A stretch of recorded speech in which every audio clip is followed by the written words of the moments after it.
warahmatullahi wabarakatuh. Selamat pagi, salam sejahtera untuk kita semua. Selamat datang di podcast Visualisasi Bangsa yang dapat menggugah rasa cinta tanah air dan bangsa. Perkenalkan, saya Richa Maraini sebagai moderator. Hari ini saya akan mewawancarai beberapa pihak terkait yang menerima manfaat program makan bergizi gratis.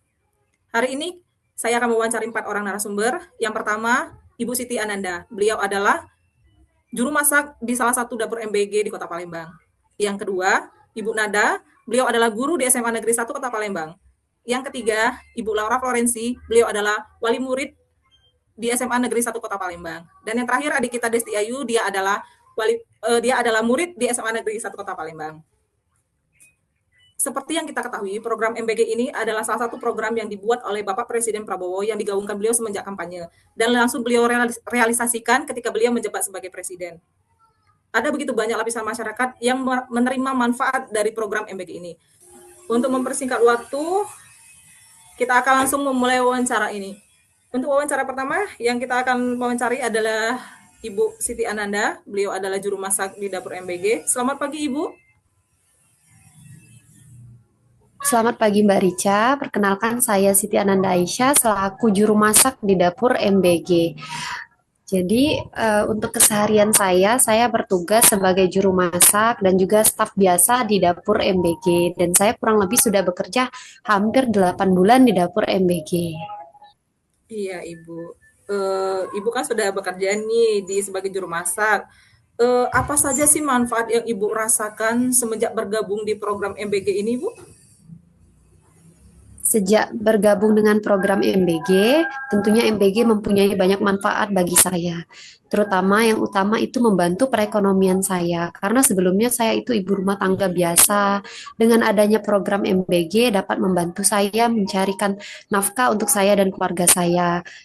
Dan juga MBG juga merupakan salah satu tempat saya menyalurkan bakat saya karena saya memiliki bakat memasak.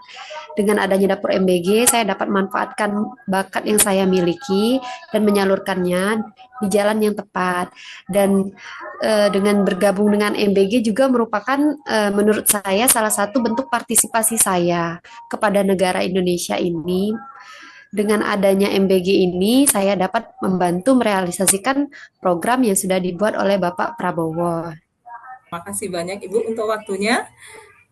Untuk wawancara berikutnya, wawancara kepada Ibu Nada selaku guru di SMA Negeri 1 Kota Palembang. Selamat pagi, Ibu.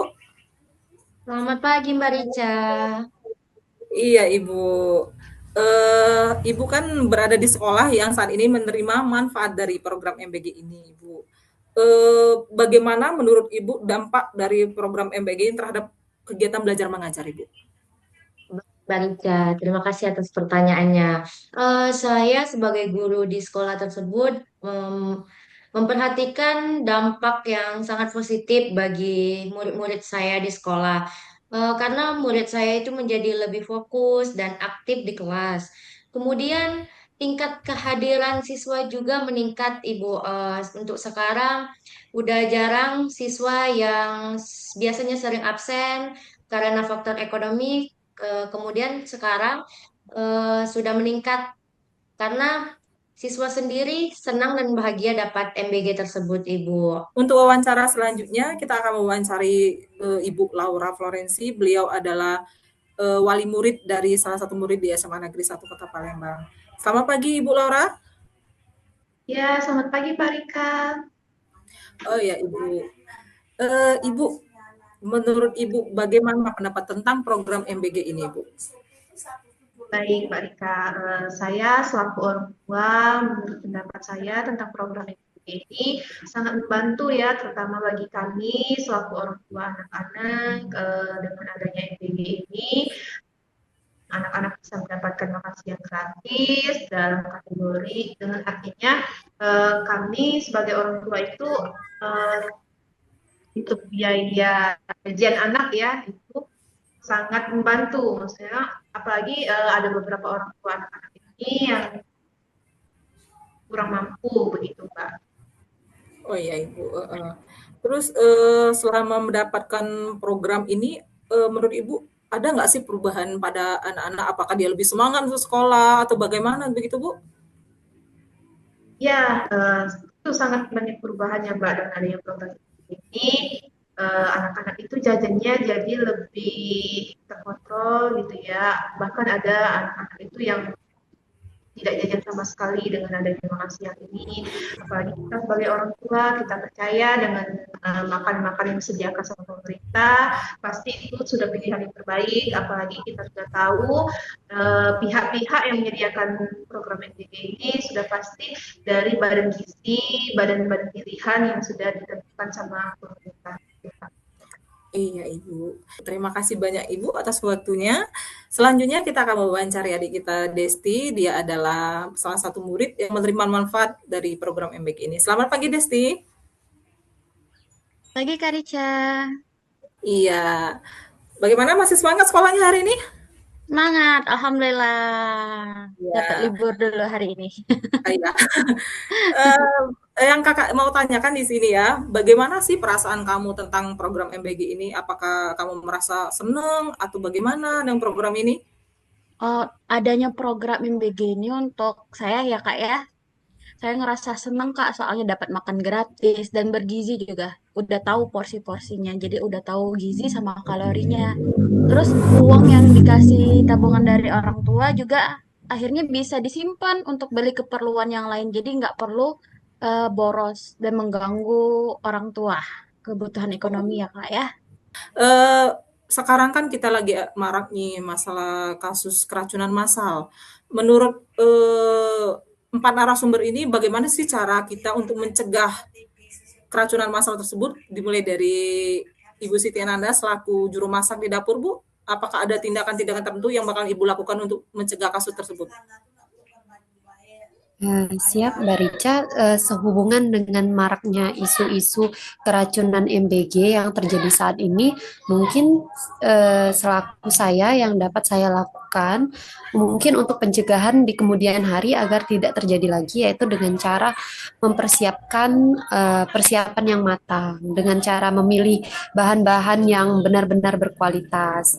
Kemudian memperhatikan juga kebersihan kebersihan lingkungan, kebersihan tempat masaknya atau kebersihan petugas. Kemudian memperhatikan kapan waktu yang benar-benar bagus untuk memasak karena takutnya terlalu lama jeda dari waktu masakan dimasak dengan dimakan itu takutnya juga membuat kualitas makanan juga menurun.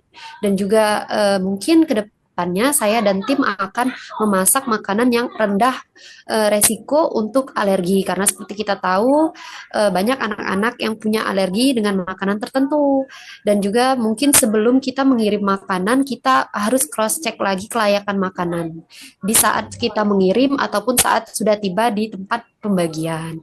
Dan juga mungkin harusnya kita lebih banyak memberikan edukasi kepada tim-tim yang lain seperti dengan ibu guru ataupun dengan wali-wali murid mengenai kapan waktu terbaik untuk memakan MBG, yang mana harusnya dimakan secepatnya gitu. Dan juga kapan harus tidak dimakan makanan tersebut atau sudah berbau, berlendir. Nah, itu sebaiknya tidak dimakan atau dikembalikan kepada kita. Dan juga baiknya saat memakan MBG itu jangan bertukar antara satu siswa dan siswa lain untuk menjaga kehigienisan dan kelayakan makanan. Mungkin itu saja Ibu yang bisa dapat saya sampaikan untuk mencegah terjadinya isu-isu dan kejadian di ke depan harinya mengenai keracunan makanan MBG. Iya, baik Ibu. Terima kasih banyak Ibu. Selanjutnya, bagaimana dengan tanggapan Ibu Nada selaku guru di sekolah, Bu, mengenai kasus keracunan massal MBG ini, Bu? Baik, Mbak Rica. Terima kasih atas pertanyaannya. Kita udah dengarkan kasus keracunan ini sering terjadi di beberapa sekolah yang ada di Indonesia.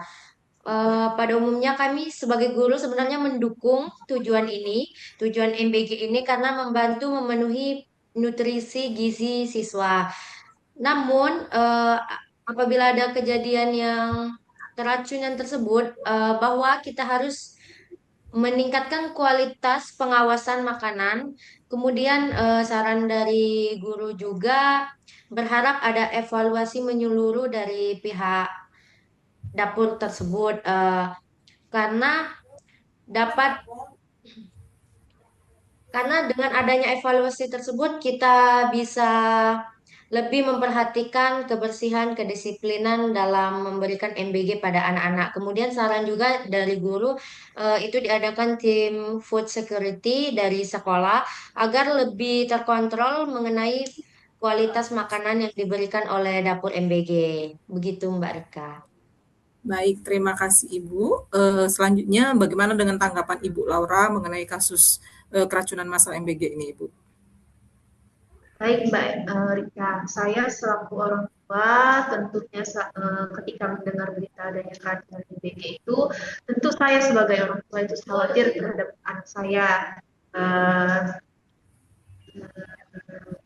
untuk penyediaan makanannya itu awalnya saya percayakan, tapi ketika mendapatkan berita itu, jadi saya menekankan kepada anak saya untuk sebelum memakan makanan MBG diperhatikan dari segi bau, segi warna. Nah, misalnya nanti kalau misalkan dapat makanan, cium dulu baunya, apakah udah beda atau apa gitu untuk memastikannya. Terus untuk keracunan ini kan kita tahu penyediaan MBG itu untuk menu-menunya itu pasti sama ratakan semua anak. Jadi kita dari orang tua kita yang mengingatkan anak kita kali misalkan menu yang disediakan udang, kita bilang sama anak kita, nak nanti kamu kan alergi udang, kamu jangan makan ya udangnya, paling dari kita sebagai orang tua seperti itu, Mbak. Terima kasih banyak Ibu. Selanjutnya kita akan menanyakan pendapat dari adik kita Desti Ayu selaku murid yang menerima makanan bergizi ini. Bagaimana pendapat Desti Ayu tentang kasus keracunan massal MBG ini, Dek? Menurut Desti ya Kak ya, kalau untuk keracunan massal ini mungkin kita sebagai murid itu lebih paham mengenai kapan makanan itu boleh kita konsumsi atau enggak. Istilahnya itu kita tahu itu basi atau enggak, itu yang harus kita ketahui juga Kak. Terus kita harus mengetahui juga tentang kebersihan kalau mau makan. Benar kata Kak Siti Anandah itu kalau nggak boleh tukar-tukaran makan. Jadi biar tahu kita itu makannya yang kita makan aja, jangan tukar-tukar sama yang lain. Kita nggak tahu dia sakit apa kan. Terus untuk masalah eh, ada alergi atau enggaknya, itu kita bisa kalau bisa sekolah mengelis dulu siapa sih ada mahasiswa-siswa yang ada alergi atau enggaknya. Untuk ke dapur Kak ya, mungkin kalau dapur itu kan biasanya skala produksinya itu besar kan, soalnya banyak kan sekolah-sekolah yang mau dibuat.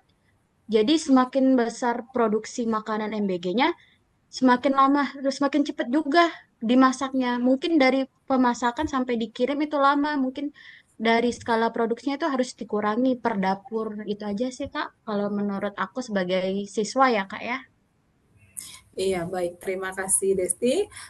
Terima kasih untuk semua waktu yang diberikan untuk wawancara kita hari ini. Semoga program MBG ini terus berlanjut dan memberikan manfaat yang baik untuk semua pihak. Baiklah, untuk hari ini cukup sekian dulu wawancara kita hari ini. Saya akhiri podcast kita hari ini. Wassalamualaikum warahmatullahi wabarakatuh. Waalaikumsalam Waalaikumsalam. warahmatullahi Terima kasih wabarakatuh. Kak. Terima kasih Semoga Mbak. Terima bermanfaat. kasih untuk semuanya.